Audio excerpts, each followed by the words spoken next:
Hey, guys, welcome back to the channel Canada Immigration. We will talk about frequently asked questions on inadmissibility to Canada. If you are interested in this topic, please watch till the end of this video for the latest immigration updates and news. Please like this video, subscribe to the YouTube channel, and don't forget to hit that notification bell icon. Let's get into the video. Commonly asked questions about being refused entry into Canada. Addressing the most often queries about being refused entry to Canada. Each foreign individual entering Canada is subject to the country's admission criteria. Such prerequisites include completing a background investigation and physical exams.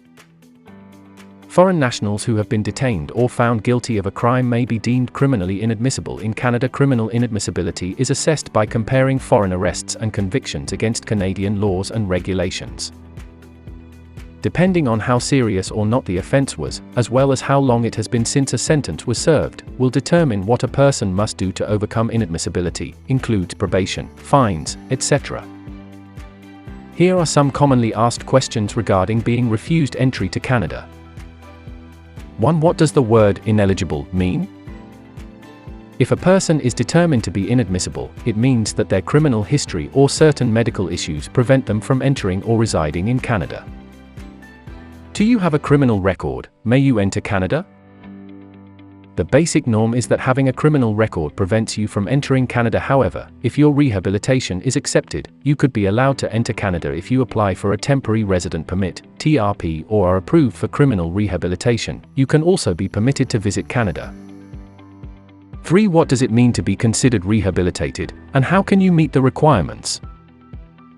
Being rehabilitated eliminates the basis for criminal exclusion. You may be automatically judged rehabilitated and be considered admitted to Canada despite having a prior criminal record, depending on the kind, number, and length of time since the conviction. 4. Describe the temporary resident permit, TRP. Someone who is temporarily barred from entering Canada due to a criminal conviction or a physical condition can do so with the help of a TRP when a visitor has a legitimate purpose to enter Canada and their advantages outweigh any threats to Canadian society. A TRP is granted. It is significant to remember that a TRP does not necessitate the conclusion of a criminal term and can be granted for up to 3 years, depending on the reasons for entrance. 5. You have never been convicted and my charge was dropped. You able to visit Canada? In general, you are not regarded as being inadmissible to Canada if you have been charged with an offence that was later dropped. 6. What does indictable offence mean? According to the Canadian Criminal Code, an indictable offence is one that carries stiffer penalties than a summary offence. Many minor offences are also regarded as indictable offences in Canada, even though most felonies in the United States are comparable to indictable offences there. The corresponding offence under Canadian law must be determined after a comprehensive analysis of the foreign legislation. 7. How do you define a summary offence? In the Canadian Criminal Code, small offences are typically referred to as summary offences. Although this is typically the case, not all summary offences in Canada are comparable to misdemeanors in the US. The corresponding offence under Canadian law must be determined after a comprehensive analysis of the foreign legislation. 8. What exactly is a hybrid crime? A hybrid offence is a criminal offence that can be adjudicated as a summary conviction or an indictable offence for immigration reasons. Hybrid offences are classified as indictable offences. 9. Do you need a TRP to enter Canada because of an American drunk driving conviction?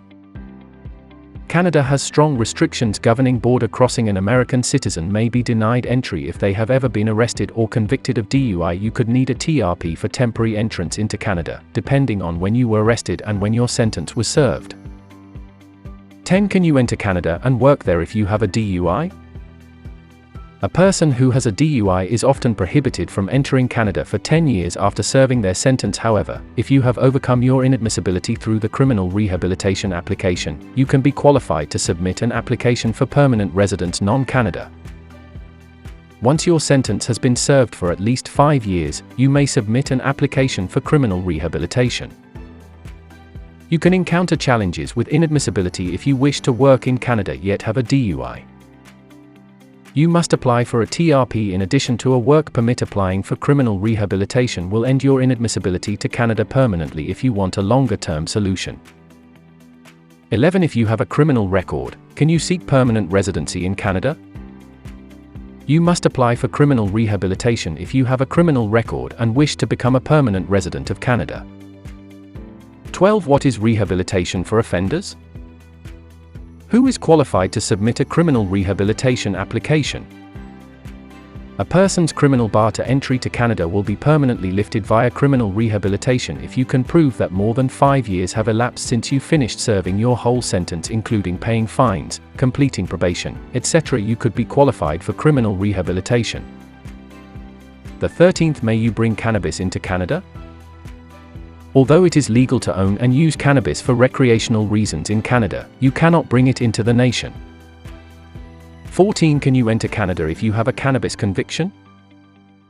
You might not be allowed to enter Canada if you've had a past cannabis-related conviction elsewhere. Understanding a foreign conviction requires figuring out whether Canadian law has an equivalent and what that equivalent entails. Cannabis convictions from other countries that are no longer prohibited in Canada shouldn't be an issue.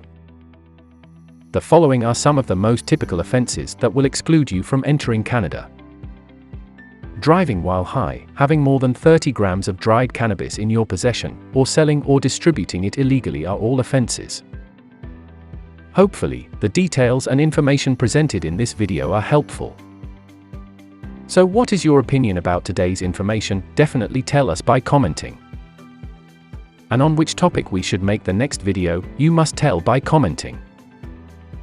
We will try to reach you with the latest information related to Canadian immigration. If you have not subscribed, please like this video and subscribe to the channel. Don't forget to click on that notifications bell icon. See you sooner in next new immigration video.